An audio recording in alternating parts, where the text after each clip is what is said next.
Connecting. Uh-oh. Hello. Hi, Dr. Watson. Hi, I'm so happy to see you. I'm so happy to see you too. How are you? I'm doing wonderful. I love your FAMU shirt. Thank you. I gotta get you one. I got your information, so I got some goodies coming to you. Oh, that's exciting. Can you see it? It says FAMU B.A.E. I love it. You gotta get I love you your I love your whole Instagram and the everything that you're doing. Thank you, Dr. Watson. I'm so excited. So excited. I know this is last minute, but we are so excited to have you on as a proud alumna of Florida A&M University College of Education twice, not once. I have 2 degrees from the prestige Florida A&M University College of Education.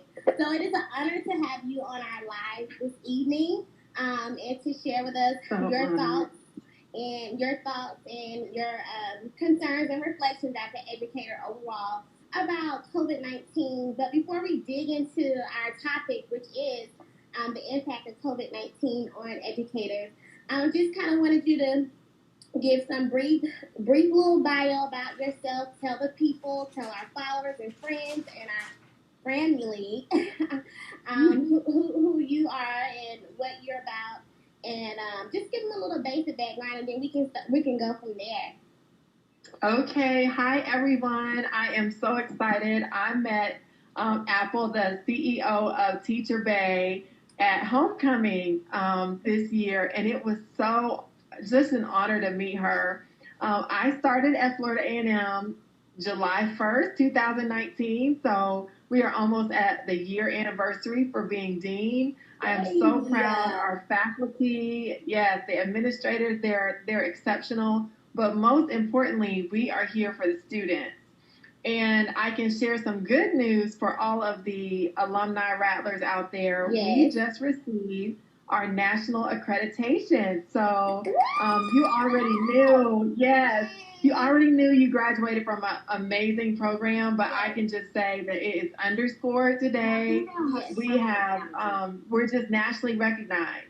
So a little bit about me. I have been a classroom teacher. That was actually where I started my career. I love teaching. I love education. I have taught every grade except third. So I've taught 1st through 8th grade in elementary. Wow. I love urban education. So I have always been housed at a predominantly urban education or Title I school.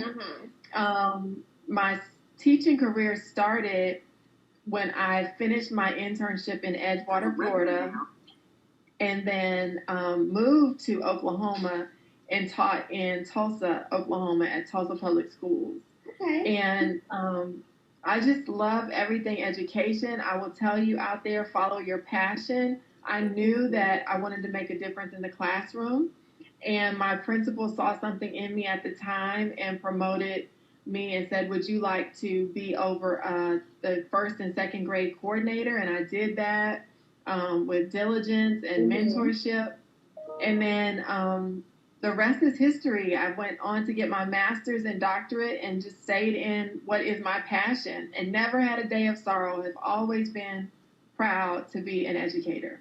Wonderful. That is so exciting to hear your education journey and how you started out as a teacher. Now you are dean. Like, that is amazing. That's people's ultimate goal to, stay with it. Like you said, the key word is passion. And regardless, you're like my former principal, Dr. Williford, told me. He said, Applemania, like, once a teacher, always a teacher. I don't care that I'm in this principal seat, or if I'm a dean at a college or a president of a college, I'm still a teacher. And that's just where I started. So once a teacher, always a teacher, excited about your passion to give back to our youth and our future leaders, but more so excited that you are a part of the family and wanted to pour into our future educators. College education is a strong accredited program, and produce a lot of prestige educators, and I'm proud to be one of those. So, yes, you are. Thank you, Dr. We're Watson. proud to have you. Yes, ma'am. So, Dr. Watson, I know like all of us have been impacted in some type of way. May not be directly, but we've all felt the effects of COVID-19, and just kind of talk to us a little bit, because a lot of us are educators, of course, teachers more so, and we were pretty much forced 2 months ago to leave our classrooms in the conditions that they were, and become virtual teachers and homeschool teachers. I'm a mother, so I was a virtual teacher and a homeschool teacher. So, I mean, that caused a lot of uncertainty.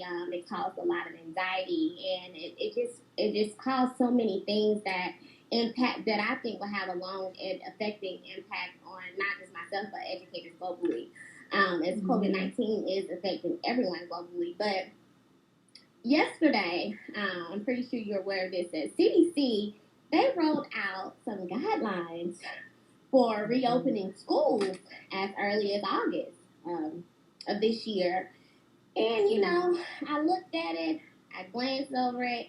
A few of my teacher B.A.Es posted in our group chat, and we were just all over it. We were just over it. Like, our first question to our governor and to the superintendent of Georgia schools, we wanted to know, well, whose hands are in the decision making? Do they have educators making these decisions, or are they just board members or legislators or people in politics that never been in the classroom before? So we wanted to know, well, who's making these guidelines and determining whether it's safe or not to go back to school. So I don't know if you're familiar, but some of those things that stuck out to me in the guidelines were, of course, having the students sit 6 feet apart, practicing social distancing, the teacher and the student wearing a mask. I know you probably know the effects of wearing a mask all day, going in the grocery store for 25 minutes and having to wear that mask. Just imagine wearing a mask while you're teaching. I mean, I just don't understand it. And another thing that stuck out to me was the children, the students, they're not being able to go on field trips, not being able to socialize with their peers in the hallways, no visitors allowed in the school. And I just thought about that parental involvement piece. I thought about that funding piece. I thought about that teacher retention piece. I certainly thought about that mental, that impact that it's going to have on not just teachers but students mentally. So, I mean, it caught all of us by surprise, and I wanted to just kind of get your view on it and, your perspective, and give us some feedback as a senior educator, and how has COVID-19 impacted us as educators, not just like on a school-wide level, but how does that look at a collegiate level?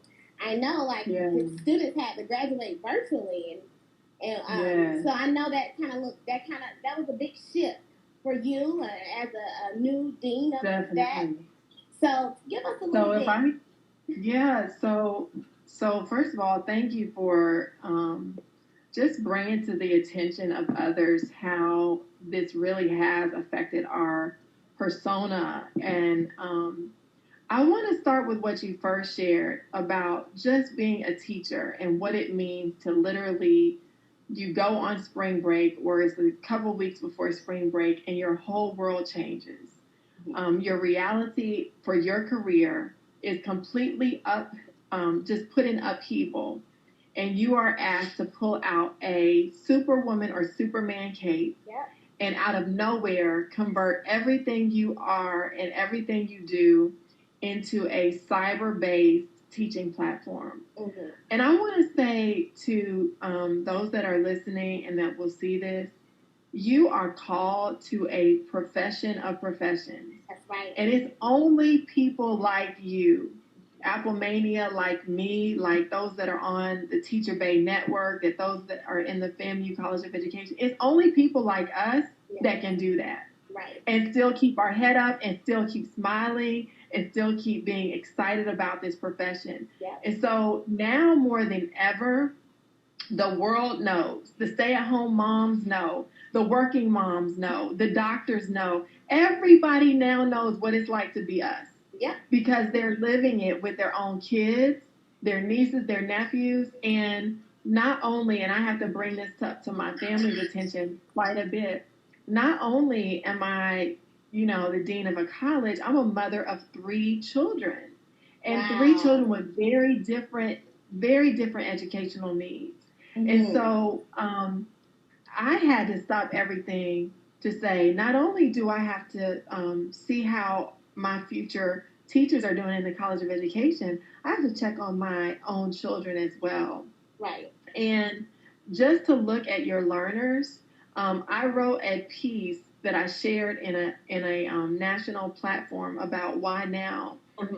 You all, most of you, I'm presuming that most of the people in Teacher B.A.E. probably are at Title I schools or schools that are predominantly African American or Latina. Mm-hmm. If you could think back 10 years before you started your journey as a teacher or in your career, most of those classrooms did not have the technology that were equal in many ways to their colleagues on a different side of town.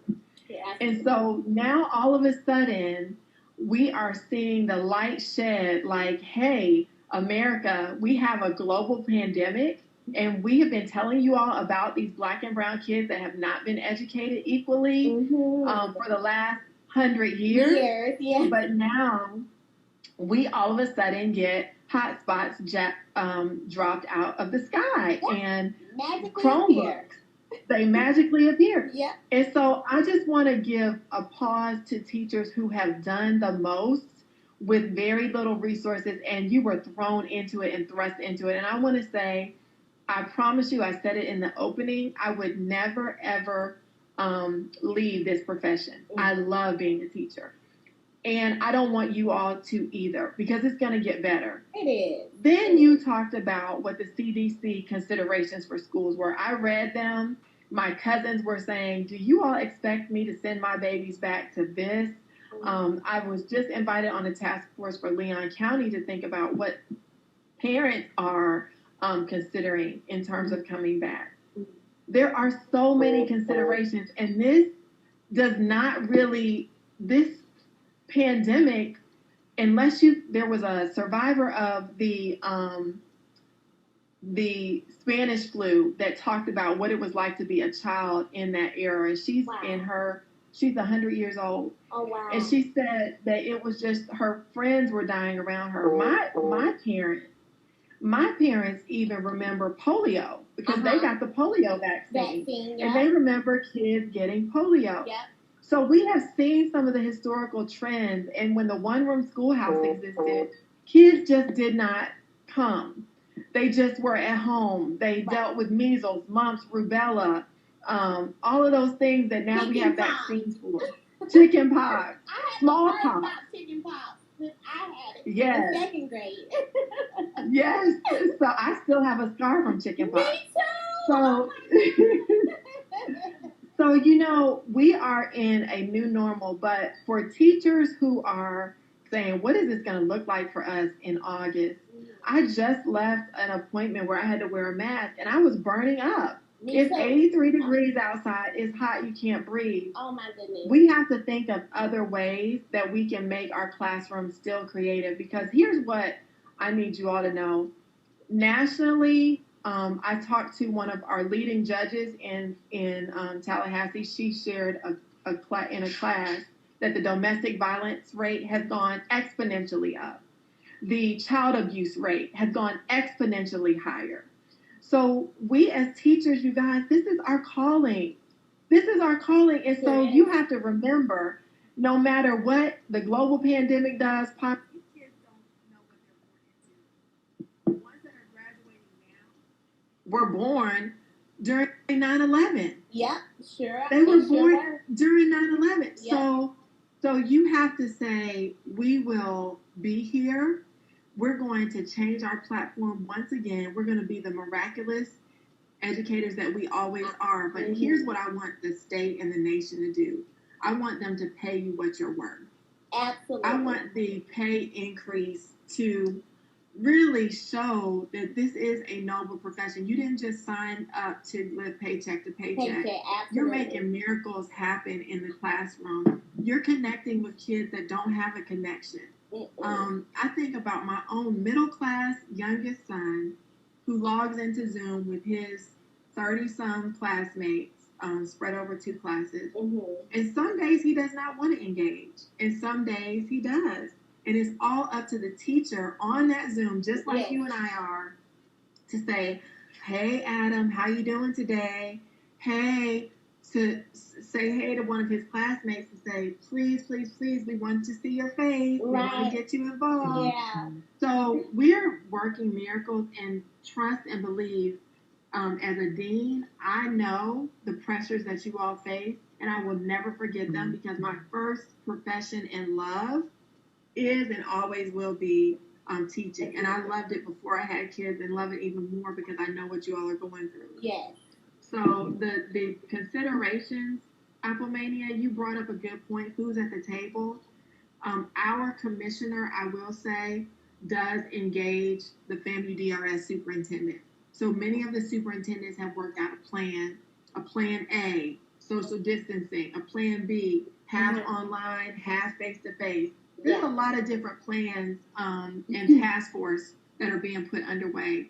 So I can say that you may not have been asked, but hopefully there's people at the table like me and like the superintendent at FAMU DRS who are sharing your voice. Yes. And that's what Teacher B.A.E. Balanced and Educated and Incorporated is all about. It's about our voices being heard, and it takes 13 of us to, do what we do to get the word across, and to bring awareness to what we do, not only in the classroom but outside of the classroom. That's what we're all about: unifying teachers globally, bringing awareness to everything. And now this, and one of our biggest pillars is self-care, because of course we get away with that because we wear so many hats as an educator, and sometimes we get so behind on our self-care awareness, it really takes a toll on us mentally and how we perform.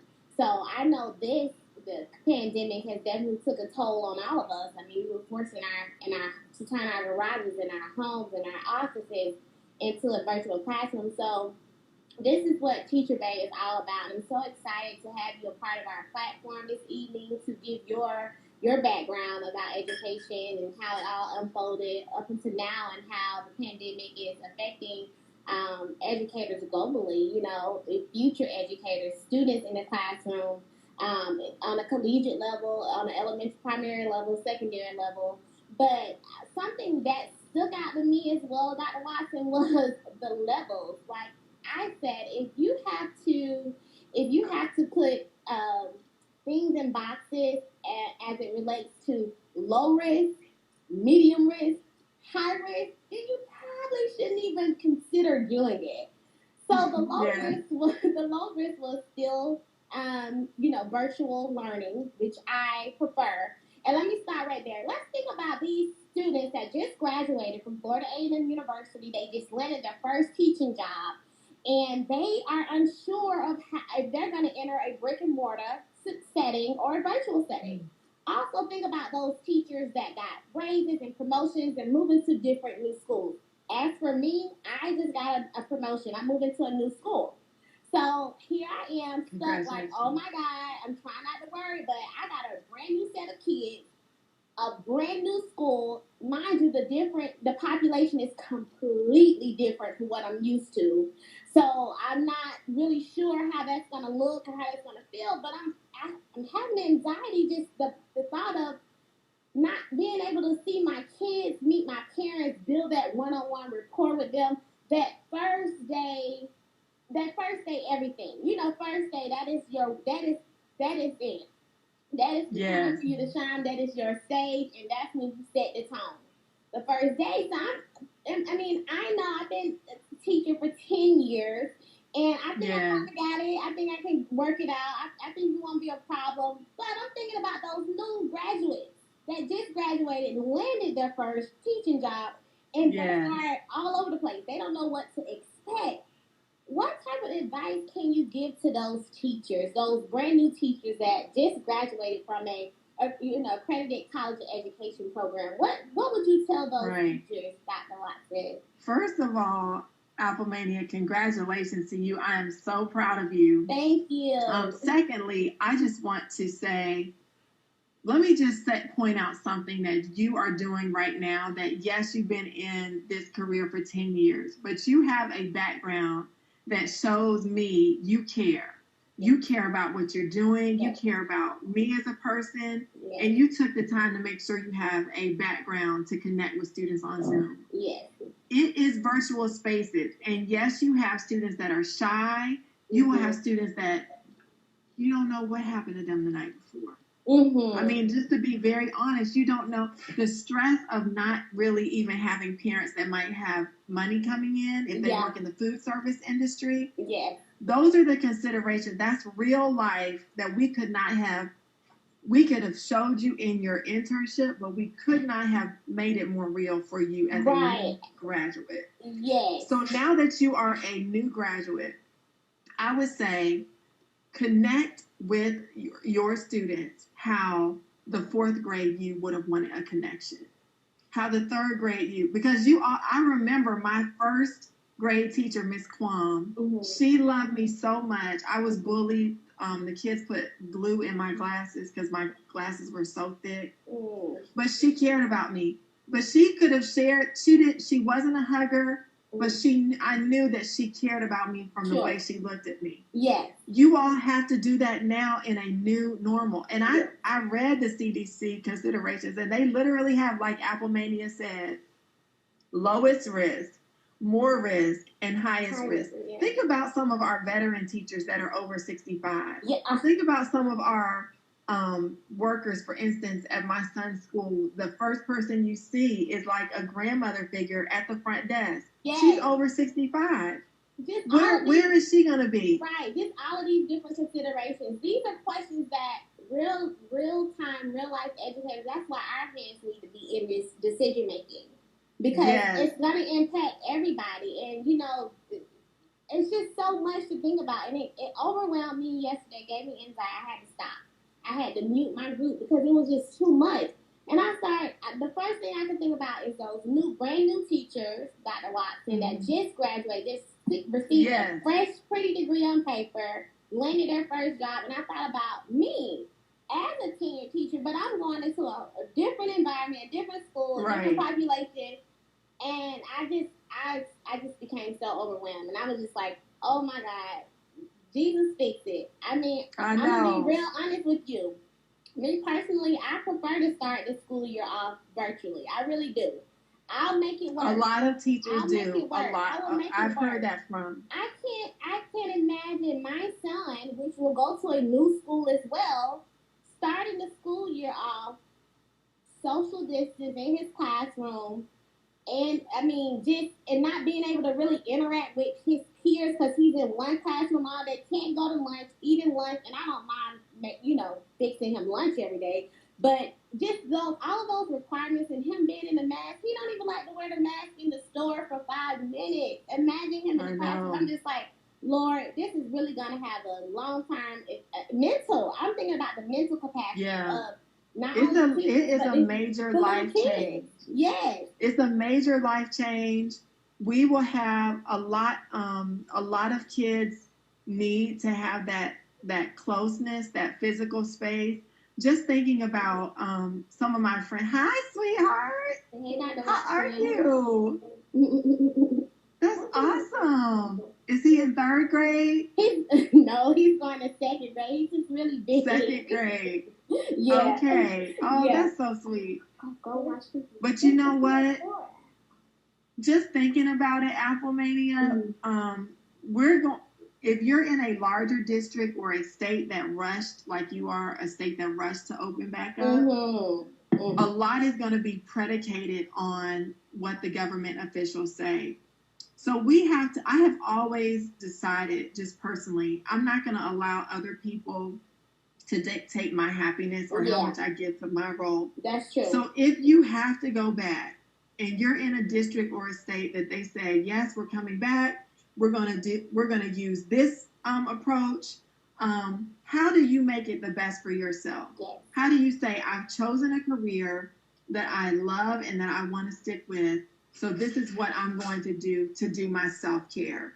And I would say normally over the summer we have that time to like woosah. I was invited to something for Monday, and the guy that invited me didn't even know it was Memorial Day, and I had looked forward to it because I was like, I need a rest from all these Zooms. Yes. But yeah, so rest on Monday, please. Right. But when you get the chance to renew and refresh yourself, start thinking about, and I go back to this, what would your second grade self would have wanted? What would your nieces and nephews want in a teacher? If this is all they can connect to virtually, I can tell you from the example, and I'm really proud of them. I sent them an Amazon gift card for my youngest son's 2 teachers, because they decided they can tell the pulse of the kids when they get in the Zoom room. Yeah. And some days the kids are like, yes, we want to answer this. Yes, we want to answer this. And some days the kids are just like, can we have free chat? Yeah. And they'll turn off the learning and say, go ahead and free chat. Here are the rules. Yeah. And we're going to do it from there. This morning, as you all probably have done, many of you, have a scavenger hunt with your kids. Yeah. Yeah. Who can find something yellow? Who can find something that's furry? Let them show their pets. But then you also have to think, and I think about this all the time, you guys, there's a lot of kids out here that are not being nurtured at home, that if they make too much noise on the Zoom, they might get hurt. Yeah. So you have to be cognizant of that too, and say, what are my baby's needs? And I call them when I was a teacher. Yeah. And the college graduates. They're my kids. My babies. Yes. Just like that, I remember you saying these are my babies too. Well, come get your baby. I'm sick of teaching them. They were joking, but that's how we had that connection. They're my babies too. So yes. So if you know what, people respect you, Applemania, and when you go to your new school, talk to the principal or the leader and say, here's some things I'm concerned about. I have a nonprofit. I talk to teachers all across the nation, and here's some things that we want you all to consider. We want to do our jobs. We want to be excellent, but we're moms. Yeah. We're dads. We have other things that we're thinking about in addition to being an excellent teacher. Mm-hmm. I was just on a call with our director of field clinical, and I'm going to tell you what we're doing at FAMU that's different. Okay. You know how you did your internships face-to-face? Yes. And you went to a school, you drove there, you had your hours. I was at both. We're having to change. Yes. We're having to change that a little bit, and we're using virtual platforms. So we're actually using avatars in a fake classroom that has actors. Yes. And the actors act out the simulated school environment. That is super cool. We're trying to be innovative. Yeah. So that now we're teaching our teachers, here's some things that you can do when you get in this space. Wow. The other thing that we're doing is Ms. Shelton, who directs our field clinical, said there's a new program called Loom. Have you heard of it? Loom? What's the spelling of that? Loom, like Zoom, but it's with an L. Okay, Loom. Okay. Yes, and that is a teaching platform where you can put your lessons online and have different quizzes, different things come up that is helpful for the students to interact with you. So it's educational based? Yes. Okay, good, great, okay. And then I noticed some districts are Google Classroom platforms. Yeah. Some are Microsoft Teams. Yeah. So you have to see where your school or your district is using to see how can I take this virtual space and create my classroom. And one of the things I did just to be relevant and know what my faculty is, I started teaching a class this semester. So for the summer, that's okay. So I had to put it on Do Not Disturb. Can you hear me? I'm so sorry. Yeah, that's okay. Okay, I was just saying that when I built the classroom out, it just helped me know what faculty go through. Yes. And I try to do all the modules and add creative things to each module. So that's something that you just have to say, how can teachers are the most creative in the universe. Yes, How can are. we be creative with what we have to help the students connect with us? Yeah. And I think that because we are so creative and innovative, we're gonna make it work regardless. We really are. But I'm thinking about resources. I'm thinking about funding, and I'm thinking about all those different indirect things that's gonna have an impact on us. So I really appreciate the point that you said. Because I'm going into a new school to have, make sure that okay, here, new principal, here are some things, some concerns that I have as a new teacher at your school, how's it going to look, how's it going to work. And he's a really great person. I'm really so excited to be at my new school with my new principal and AP. They're really great people. And I know he That's has awesome. a big heart. And I know he has a listening ear. Like, he really, from my understanding, he really takes into consideration of how he's already trying to plan out, the school year before we know what we're going to actually do. So I'm definitely going to have those questions lined up to ask him regarding some certain things that I pretty much have a concern with personally. But I'm excited. And one last closing thing, I thought about the teachers, educators. We don't get paid that much. Everybody knows. But this is our livelihood. Dr. Watson, it's our livelihood. So if they do, and again, I'm in Atlanta, Metro Atlanta, and our governor is pretty much probably going to follow the CDC orders, whatever. Yeah. Teachers we just can't be like, okay, well, I quit. I'm not going back to work. I got a family. That's a hard decision to make as an educator nowadays. That's our livelihood. That's how we maintain. That's how we live. So it's not that easy to make that decision. Well, I'm not going back to work. So what do you tell teachers and educators that may face that problem on upon our return next school year? What would you say to a teacher, with that type of circumstance? You know what I would ask, and I do not want to sound like it's a cliche, but I would say, what is your faith over your fear? Because there's something at the heart of what you are concerned with, and that's a very real concern. And I don't make light of it at all. Right. But you know what career you're in, you know what your passion is. So what is your faith over your fear? What are you sure about? What do you know for sure in terms of what you can do? Yes. And then what are you fearing, or what is making you be the most trepidatious about actually entering into your classroom space? And if you can list those things out and say, I'm faithful that I know I can do it. I'm faithful that I am called to be a teacher. I'm faithful that I know that I can bring a smile to my kids' faces. But I'm fearful that if I don't do this, I won't pay my bills. If I don't do this, my children, I'm scared for my own children.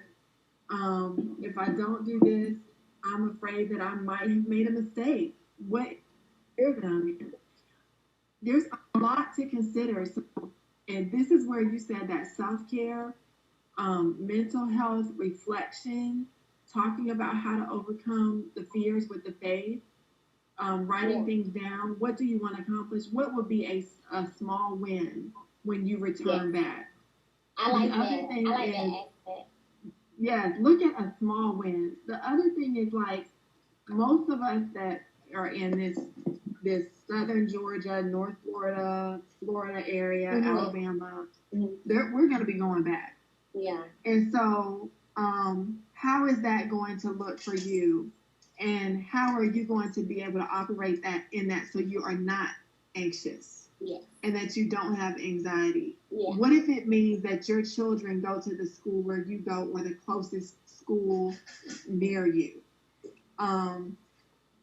We have a lot of unanswered questions because science is what we're looking at. We're not looking at how on we feel. We're looking at this is a reality. My uncle died of the coronavirus. Yeah. I know people that have passed away. Yeah. Right in my family from the coronavirus. Yes. So it's not made up fear. It's not. Actual. It's not right. Right. That's the one consideration. Mm-hmm. Think about how it affects you. Then the second is that there are options. This year, the Florida Virtual School has seen more enrollments than ever before. Most states have their own virtual teaching platforms that will allow you to teach online. You have a full class of students. It is just like you are in the building. Yep. But you're teaching in an online platform. If that is an option that you need to seek and you're still passionate about this profession, but this is something that you think that will work for you, look at it. Yeah. Isn't there a real option? Teachers are certified. Yeah. They're wonderful teachers. It's not just like throwbacks. They're real career teachers that are going for academic achievement of their students. So that's another option. Yes. And then the other is find a buddy system that you can, like yours. I'm so proud of your network. Yes. Balanced and educated. Teacher B.A.E. Incorporate. I love it. You have to have balance with everything that you're doing. Absolutely. And you have to balance out the good and the bad, the faith over the fear. You sure do. And know that, I say this all the time, many are called, but few are chosen. That is so true. For this career. Yes, that is so true. And Dr. Watson, I'm so excited that you pointed out that in your thoughts regarding teachers and decision making, whether they're going to go back or, be without a job. So I appreciate you pointing out the fact that having that buddy system, because one of our pillars of our platform is to have a mentorship program for those new rookie teachers, new beginning teachers. And I was just telling one of my babes the other day, and she said in my office, and that's okay. I told her, I said, we really got to get this mentorship program underway because new teachers are going to need mentorship like never before entering the classroom this year. And they're going to need that support system, especially if we're trying to retain teachers in the profession. They're going to need us. They're going to need the babes to come in and kind of take them under our wing and help them and support them in their first or second or third year in the classroom, especially if it becomes virtually, or if we have to go back under the guidelines that says the CDC and the governor. But anyway, they're gonna need us. So our goal, and I've been doing some research on funding for us, so we can get some funding so we can provide mentorship as that's one of our pillars of our organization to those new teachers. So hopefully the B.A.E can support some new teachers under our mentorship program because they're going to need our support and our love. I will be there with you, right alongside you. Keep the College of Education in mind. And you all that didn't go to FAMU, connect with your colleges of education. Applemania, please stay connected. We love you. You know I will. Part of us. Yes. And just keep what you're doing is completely it's just amazing. Thank you. Educators every day. Thank you, Dr. Watson. I'm so appreciative of you, and I'm so appreciative of our rapport and our relationship now. Yes. Thank you for being a part of it. Thank you for all that you're doing for our beloved university and our students. And thank you for the work you're doing in education overall. So we appreciate you and having you this evening, giving us some knowledge and some nuggets of how we can move forward in this uncertainty during our COVID-19 pandemic. Again, thank you. We look forward to having you again. I look to reconnecting with you. I don't know how homecoming is going to look this year, but we do a straight series webinar, so we would love to have you. You know I'm there. Just let me know. Dr. Nina's been so good with the communication with us and my PR manager, which is my sister, Atricia. So her and Atricia, they always communicate. So I text. I have her information. I'm gonna send you guys some goodies because I appreciate you guys. And you gotta represent because you're a FAMU B.A.E too. So you gotta represent the brand. So Dr. Watson, We appreciate you again. Thank you for having us. Thank you so much. You have a wonderful evening. You too. And just let me say that any other rattlers on here, if you text 41444 and FAMU, 41444. amount. What is it? 41444. I'm going to put it in the comments. Okay, yeah. I'll put it in the comments. And then you put in the message FAMU. We will get any donation that you put forth. It can be $5, $10, and we are using that to help some of our students that are in need, that need technology. Oh, absolutely. Resources. There's a lot of students that they're in college, but they did not have a laptop. Oh, wow. So we're getting that for them. Oh, absolutely. They would definitely be donating to that cause. That's what we are all about. Yes, we definitely will. That's awesome. Yes. Well, you have an awesome Thursday, and I hope to see you soon. You sure will. You too. Thank you, Dr. Allyson. Okay. Bye-bye. Bye-bye.